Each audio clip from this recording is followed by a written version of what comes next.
Good afternoon, I am Mariel Y. Dizon and I am from 11th STEM Understanding. I will discuss the topic about writing and evaluating sums in sigma notation. Magsisimula tayo sa number 5. Ang ating upper limit is 5 and ang ating n is equals to 1. So, ang problem natin is 1 over n plus 1. Yung n natin, magsisimula tayo sa 1, papalitan natin muna siya ng 1.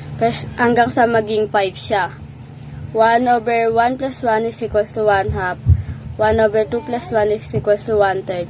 1 over 3 plus 1 is equals to 1 fourth. 1 over 4 plus 1 is equals to 1 fifth. 1 over 5 plus 1 is equals to 1 sixth. Tapos, ipag-add naman natin yung mga sagot nila para makuha natin yung final answer niya. 1 half plus 1 third plus 1 fourth plus 1 fifth plus 1 sixth.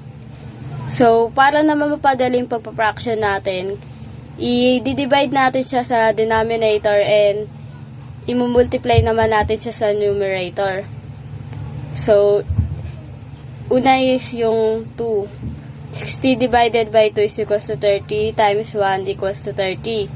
60 divided by 3 equals to 20 times 1 equals 20.